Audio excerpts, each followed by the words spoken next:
This episode from the life of Sherlock Holmes will be transmitted to our men and women overseas by shortwave and through the worldwide facilities of the Armed Forces Radio Service. Petri Wine brings you Basil Rathbone and Nigel Bruce in the new adventures of Sherlock Holmes.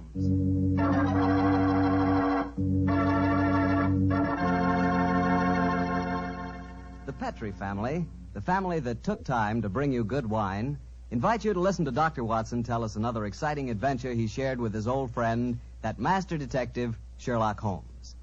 And I'd like to tell you about something Dr. Watson shared with me the other night, some Petri California sherry. Did you ever have a glass of Petri sherry before dinner? Well, that's a swell time for it, because that Petri sherry is the best beginning a good meal ever had. What a wine. You don't have to serve it in fancy wine glasses either. Not Petri sherry. That wine would taste wonderful if you drank it out of a water glass. You can just taste those sun-ripened grapes. And incidentally, if you like your sherry dry, not sweet, then just do what I do. Ask for Petri Pale Dry Sherry. It's a good idea to always have a bottle of Petri sherry in the house because it's just the thing to serve when company catches you unprepared. And believe me, you can serve that Petri sherry proudly because it's a fact that the name Petri is the proudest name in the history of American wines.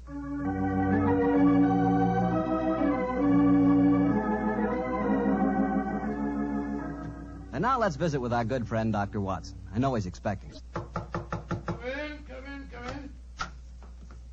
Good evening, Mr. Bartell. Evening, Doctor. Oh, you have the old black tin dispatch box out again, I see. Yes, my boy. I've just been refreshing my memory on one or two points in connection with tonight's story. Draw up a chair. Thanks. That's it. The tobacco's in the jar beside you. Thanks, Doctor. I'm particularly excited about hearing your story tonight. Last week, you told us that Sherlock Holmes' brother, Mycroft Holmes, took part in the adventure. That's quite right, Mr. Bartell. I didn't even know Mr. Holmes had a brother. I wish you'd tell me something about him. Well, Mycroft was 7 years older than Sherlock, but the difference between them was amazing. While Holmes was lean and consumed with a burning energy, his elder brother was fat and lazy. And yet Holmes has often told me that Mycroft was his superior in powers of observation and deduction. Well, now that you've thoroughly whetted my appetite, Doctor, how's about it? Very well, my boy. I suppose this story really began in Mycroft Holmes's room at the Foreign Office in London. Although I've said he was a lazy man, he did hold a position of considerable importance.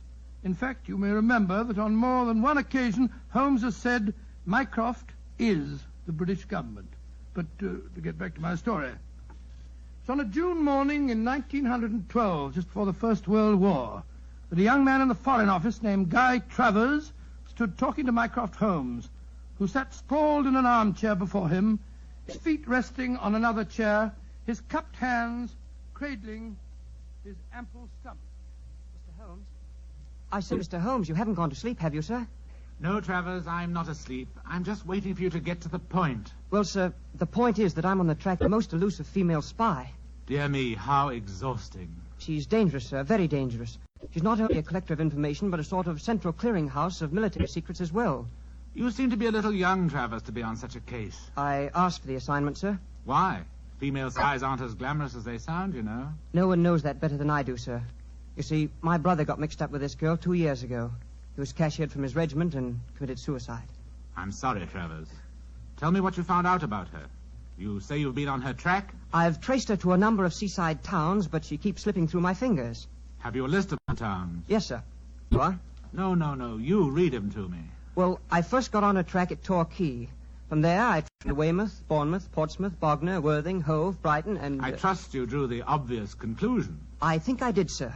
Several of those towns are naval bases. No. The list you just read me is a recognized theatrical circuit. Oh, I never thought of that.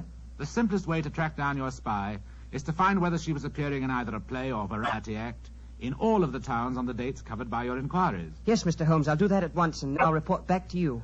Oh, very rushed. Close the door quietly, won't you? I'm confoundedly sleepy.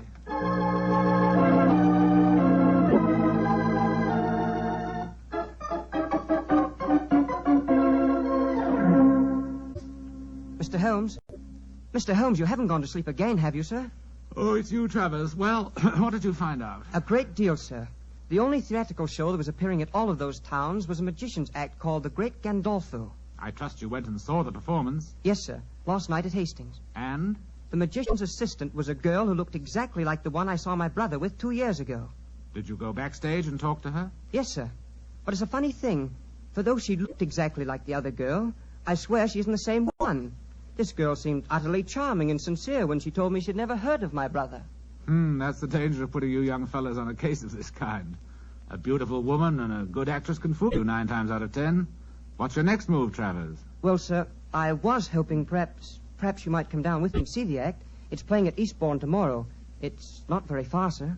Stir my 20 stone. leave the comforts of my office and club to track a spy. No, my boy. However, your mention of Eastbourne gives me an idea. Yes, sir?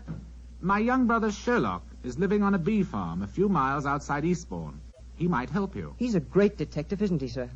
I have never regarded him as one, though I will admit that for a man with such a shocking excess of physical energy, he possesses a relatively superior mind. Yes, go and ask Sherlock. Thank you, sir, I will. Tell him that if he can't solve the case, I'll do it for him, and without London.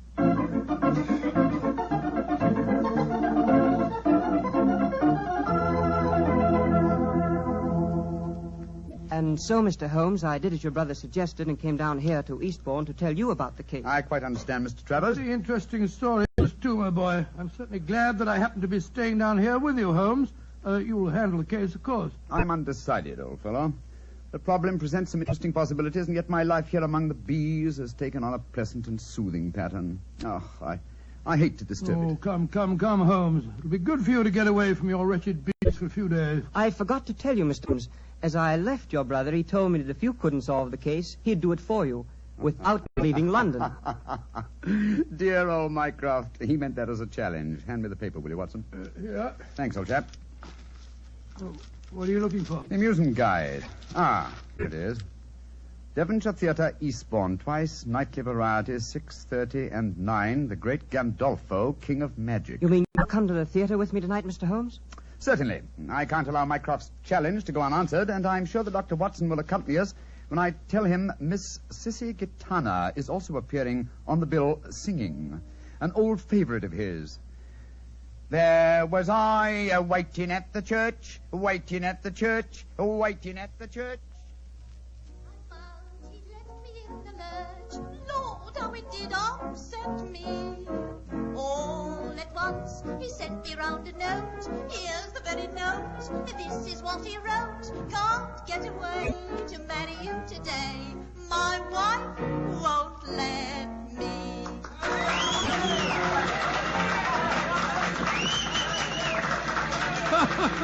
That's a most entertaining woman, Sissy Katana. And dash good looking, too. My wife won't let me. The Great Gandolfo is next, Mr. Holmes. Yes, I was just studying the program. He's not exactly modest in his claims. The Great Gandalfo, the world's staggering illusionist. Presenting the sealing cabinet mystery, assisted by Miss Florine Lasseur. Oh, dear me, how very florid. I must say I love this old music hall flavor. I remember going to the Palace Theatre a few years ago to see a perfectly charming girl who wore a white dress that made her look like a little white rabbit. That dress did look frightfully becoming, I must say. I sent my card round the stage door with some flowers, of course, but to my amazement... It's a fascinating story, old fellow, but I'm afraid you'll have to finish it later. The curtain's going up. There he is. That's the Great Gandolfo. By Jove, this assistant's very attractive, isn't she? Listen. Ladies and gentlemen, it gives me great pleasure to be here before you tonight. I may say that the sealing cabinet mystery that I am about to present has entertained and perplexed half a dozen of the crown kings of Europe, together with their queens. Gone! Don't talk so much! Get on with the trick! And I may say I'm hoping that you, ladies and gentlemen, will give me the same courtesy and attention that was given me by the royalty I have just mentioned. Now, before I present my illusion, I should like to ask for 2 volunteers from the audience who will come up here beside me on the stage so that I may be watched. Two volunteers, please. Wait for us here, Mr. Travers. Very well, Mr. Holmes. Come on, Watson. You mean that we're going up on the stage? Yes, it's a wonderful opportunity. Do I see 2 gentlemen rising? Splendid. 2 gentlemen are coming up from the audience. 2 gentlemen that I have never seen before. Watch the step, please. That's it. Over the footlights and onto the stage. That's right. And now, sir, have you ever seen me before? Never. And you, sir? Don't be afraid to speak up, sir. No, I haven't. Miss Lesueur, please see that the gentlemen are seated. I thank you. Now, ladies and gentlemen, I want you to watch me closely. You will observe that there is a wooden cabinet on the stage. There is also another cabinet of the same shape and size hanging high above me, which you can all see. A glass of water, please, Miss Lesueur. Oh, go on. Put a sock in it. What did you say, sir? You heard. You ain't got cloth ears. We will dispense with the glass of water. Now, my assistant, Miss Florine Lesueur, will step into this cabinet on the stage. I want you two gentlemen to watch very closely. Miss Lesueur is now lying inside the cabinet, is she not? Yes, she is. Very well. I close the lid. So, I lock it with these bolts. And now, I ask one of you gentlemen to attach this padlock to the box. You, sir, will you oblige me? Very well. I thank you. And now, ladies and gentlemen, before your eyes you have seen Miss Lesueur enter a cabinet on this stage. A cabinet that has been bolted and padlocked. You can still see the duplicate cabinet hanging above me by an attachment of wires and pulleys. I now count a 1, a 2, a 3, and fire this revolver at the cabinet above me. If you two gentlemen will kindly help me, we will lower the ceiling cabinet to the stage.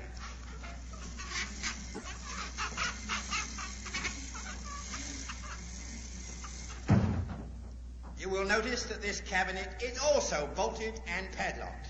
I will ask one of you two gentlemen to unbolt it. I thank you, sir. And to this gentleman, I shall hand the key of the padlock. Kindly unlock it, sir. I thank you. And now, if you will both raise the lid of the cabinet. And here, ladies and gentlemen, is Miss Florine Lesueur.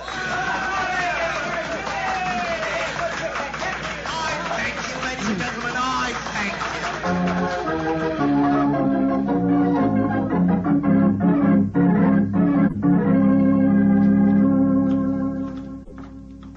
Oh, why did we have to leave, Holmes? I was having a wonderful time. Sorry to drag you away, Watson, but there's work to be done. Mr. Holmes, if you want to go backstage, I'll introduce you to Miss Lesueur. Oh, that's a splendid idea. Before we do that, Mr. Travers, there's one important fact I want to know. What is it, sir? I presume you have a dossier of the available facts concerning this spy? Yes, sir. Everything that we've been able to find out. Among that evidence, do you by any chance have any fingerprint records? Yes, sir, I do. Splendid. Then let's go at once to the nearest police station and compare the fingerprints on this glass with those in your possession. Where did you get that glass, Holmes? You remember that Miss Lesueur, before she entered that cabinet on the stage, handed Gandolfo a glass of water. You mean that's the glass? Why else should I be carrying a drinking glass with me, old chap? Very neat, Mr. Holmes, and right under the nose of a magician, too. Well, I'm not exactly inept at the practice of legerdemain myself, Mr. Travers. Come on, let's have a talk with that local fingerprint expert, shall we?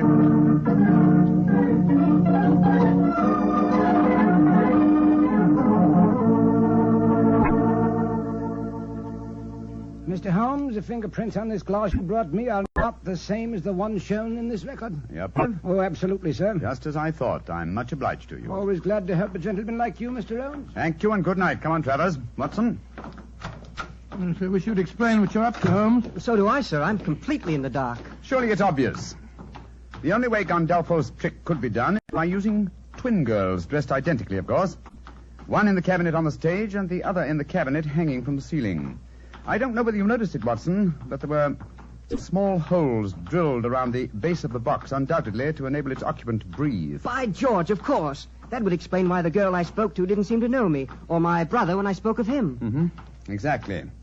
And in any case, how better could a spy hide herself from a role where her employer, a magician, must, by the very nature of his trick, deny her existence? The question is, which girl is the spy? This fingerprint test has given us the answer. You mean it isn't the girl on the stage, the one assisted Gandolfo? It certainly is not, old fellow. Your spy will be in the cabinet, suspended high above the stage of the Devonshire Theatre at 9 o'clock this evening. But this time we will watch the performance from the audience.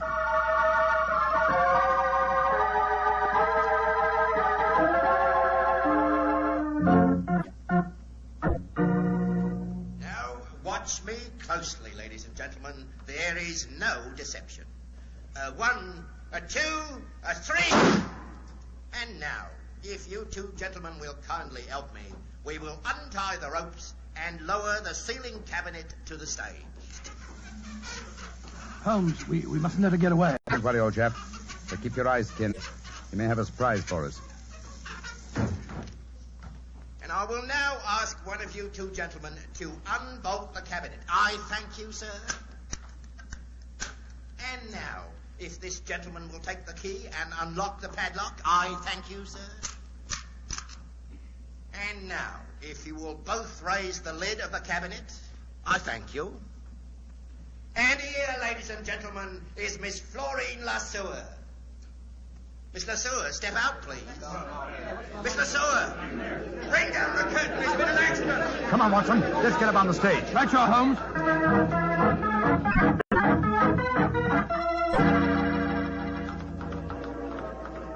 What happened, sir? It's Miss Lesueur. She's been injured. I'm a doctor. Let me look at her. I'm afraid she's beyond the help of doctors, Watson. Look at that bullet wound in her head. She's been murdered.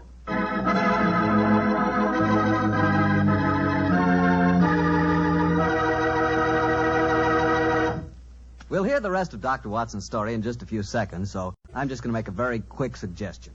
If you like good food, who doesn't, you'll find that good food always tastes better when accompanied by a good glass of Petri wine. And Petri makes wonderful mealtime wines. If you like a red wine, you know, to go with any meat or meat dish, you'll really like Petri California Burgundy. And if you prefer a white wine to go with chicken or fish, you couldn't ask for a better one than Petri California Sauterne. Remember those two wines, huh? Petri Burgundy and Petri Sauterne. They're Petri wines, so you know they're good.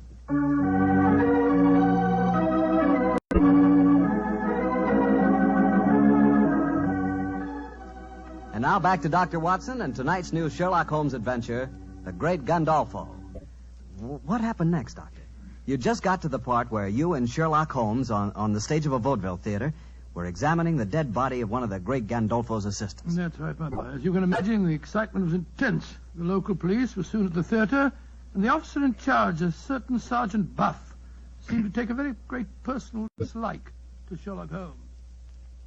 So, the great Sherlock Holmes comes out of retirement to teach our police force how to handle a case, doesn't he? Sergeant Buff, you're being ridiculous. I'm not trying to teach the police anything. You follow your own line of investigation, and I'll follow mine. And supposing I say I don't want private detectives poking their nose into a police investigation? Then, my good man, I shall report your conduct to the local chief of police and obtain the necessary permission. No need to get uppity about it, Mr. Holmes, but too many cooks spoil the broth, you know. Oh, an extremely profound remark, Sergeant. And now, if you'll excuse me, I've work to do. And so have I. And we'll see who gets to the bottom of this first. I'm going to Gandolfo's dressing room. Holmes, I'm worried about the dead girl's twin sister. I've been looking for her everywhere, and no one seems to have seen her since the tragedy occurred. Naturally, my dear chap, you would hardly expect her to reveal the secret of the cabinet trick by exposing the fact that the dead girl had a twin. But I never thought of that. But we saw her there on the stage when the trick started. Seems to me that she's in great danger. She is in very great danger. Now, don't worry. I've taken the precaution of having her guarded. Oh? How, Holmes? I'll explain that to you later. In the meantime, we have to work fast. It appears that Sergeant Buff is out to try and show me up by solving the case first. That makes the second challenge I've received today. Well,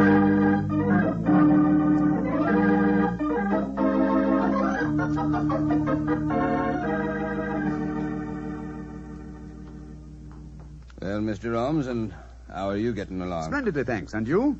I'm beaten. I don't mind admitting it. I thought at first the one man it couldn't be was Gandolfo because he was on the stage all the time. But then it seemed to me that he might have fired a live bullet when he shot at the box on the ceiling. The angle from the stage wouldn't coincide with the bullet hole in the bottom of the box, Sergeant. That shot must have been fired from the audience below. Mr. Holmes, you know who did it, don't you? Yes, Sergeant, I do. Well, I wish you'd tell me, Mr. Holmes. It should be obvious, Sergeant. Once you examined the corpse, please tell the sergeant your findings. The girl was lying on her back in the box. There was a small hole in her forehead and a large one in the nape of her neck. Exactly.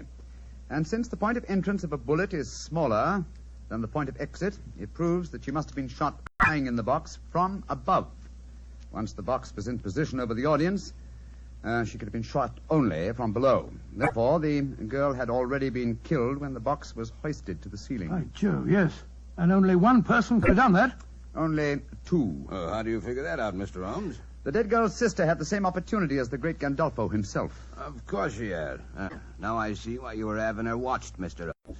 If you'll excuse me saying so, sir, I begin to think it's a good thing you're on this case after all. Oh, that's very generous of you, Sergeant. And now, perhaps, if you'll do me the favor of keeping an eye on Mr. Gandolfo yourself. Of course I will, sir. Where are we going, Holmes? To the Jolly Fisherman Hotel to call on La Sueur. How do you know she's there? I just received a message from young Travers. He followed her on my instructions as she left the theater. Come on, old chap. There's no time to be lost.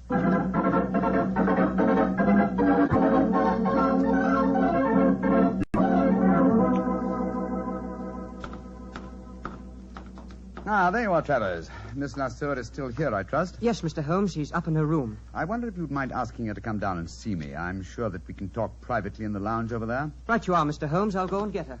What are you going to say to Miss LeSueur, Holmes? That depends on her attitude, old chap. Come on, let's go into the lounge, shall we? Oh, it's a lucky thing that you had her followed. It was an obvious precaution, Watson. You see, I realized from the very nature of the cabinet trick that Miss La Sueur would have to leave the theater after escaping through the trapdoor below the cabinet that was on the stage, before her twin sister descended from the cabinet that was suspended from the ceiling. And she doesn't know that her sister's been murdered, huh? If she's innocent, she doesn't. And if she is innocent, then we'll know that our murderer is Gandolfo. Shh. Here she comes. I've told Miss LeSueur that you want to talk to her privately, Mr. Holmes. If it's the act you want to talk about, Mr. Holmes, I've nothing to say. Magicians have a code of honor, you know. I quite appreciate that fact, Miss La Sueur. Won't you sit down? What do you want with me? I have news for you. News of your twin sister. I haven't got a twin sister. My friend knows exactly how the cabinet trick is done, my dear young lady. Yes, you might as well tell the truth, Miss LeSueur. Well, all right then, so I have a twin sister. What of it? No crime in that, is there? What are you getting at? I want you to believe that I'm here to help you, my dear. You're going to need help and courage. What are you getting at? Look, come on, tell me. I'm sorry to be the bearer of bad news. Miss La Sueur, your sister, is dead. Dead? Huh, I don't believe it. I'm afraid it's true. She was murdered. You're lying. This is a trick. You're trying to make me give myself away. I'm trying to get at the truth. Your sister was found shot through the head when the cabinet was lowered to the stage tonight. I still don't believe it. Why should my friend lie to you? How was your sister the last time you saw her for the commencement of the act? No different from any other time. Who was responsible for superintending her entry into the cabinet? Gandolfo, or me. She used to go into it before the performance, when the stage was dark and deserted. Did you help her enter the box tonight? No. Gandolfo did. You knew, of course, of your sister's activities. How do you mean? That she was engaged in espionage. That's not true. Very well, Miss La Sueur. If you won't be honest with me, I'm afraid I'll have to turn you over to the police. I think you'll find their methods are a little more crude than mine, though. The police? Oh, no. No, don't do that, Mr. Holmes. All right, I'll tell you everything. Gandolfo's got me so frightened of him. I was lying to you. I knew that my sister was working for him. I tried to stop her, but she loved money. And Gandolfo gave her plenty of that. They had a row before the show tonight. She knew you were on the stage at the first performance, Mr. Holmes. Gandolfo had spotted you, too, because she was frightened. Said she knew you'd catch her, and she wanted to run away. Gandolfo told her that she had to appear tonight, and they were still arguing about it when they left the dressing room. The dirty swine killed her because he was afraid she'd give him away. And now he'll kill me, too. Don't worry, my dear. The great Gandolfo will be beyond the help of magic before this night is out. Yes, he'll be behind bars where he belongs. Travers. Yes, sir. Now stay here with Miss La Sueur, will you? We'll be back later. At the moment, there is unfinished business awaiting us at the Devonshire Theatre.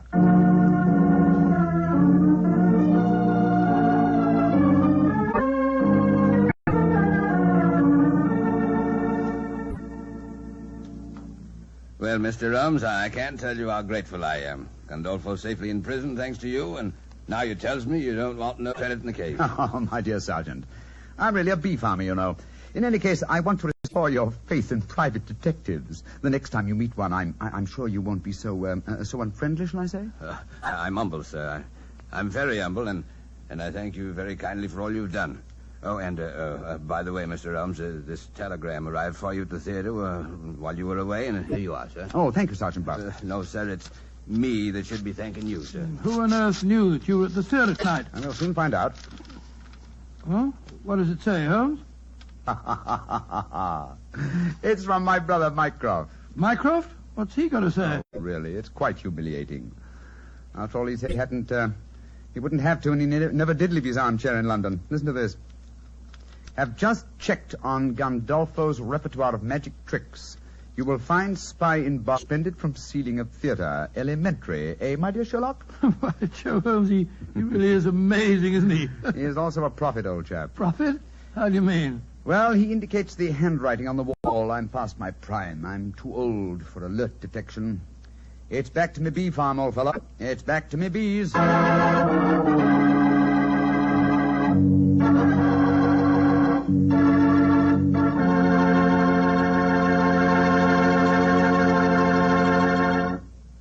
Doctor, that was a swell story. I bet it was an interesting case to work on. Yes, it certainly was. I've always had a fancy for the theatre, you know. What you really mean, Doctor, is you always had an eye for a pretty girl. Mr. Bartell, you're a very blunt fellow. Why not? I must admit, I like to look at a pretty girl myself. You, Mr. Bartell? Why shouldn't I like to look at a pretty girl? Oh, go right ahead and look, my dear fellow. Go right ahead. You just sort of surprised me a bit, that's all. I never thought you gave a moment's consideration to anything but Petri wine. Now you're really pulling my leg. I must admit, I do talk a lot about Petri wine. After all, Doctor, it's worth talking about. What other wine has such tradition, such a story behind it? Petri wine is made by a family, the Petri family. They've owned and run their own business ever since its inception, back in the 1800s. The Petri family's been making good wine for generations, and they've been handing on down in the family from father to son, the fine art of turning luscious, sun-ripened grapes into fragrant, delicious wine. And that sure adds up to a lot of experience. You can just bet your last dollar that no matter what kind of wine you want, when you ask for a Petri wine, you're asking for good wine. Because Petri took time to bring you good wine. Well, Doctor, how's about giving us a clue to next week's Sherlock Holmes adventure? Well, now, next week, Mr. Bartell, I'm going to tell you a most unusual story that took place aboard a small steamship as it plowed through the stormy seas of the Indian Ocean. I call the adventure Murder by Moonlight. Oh, before I say good night, ladies and gentlemen, remember that on Saturday, October the 27th, the nation will observe Navy Day. This is your opportunity to thank your fleet for its magnificent contribution towards victory. Don't forget, will you?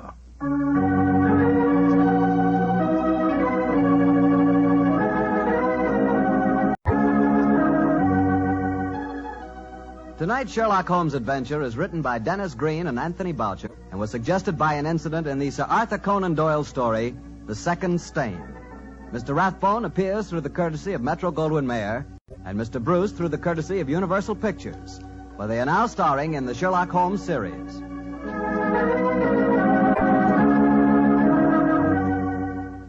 The Petri Wine Company of San Francisco, California, invites you to tune in again next week, same time, same station.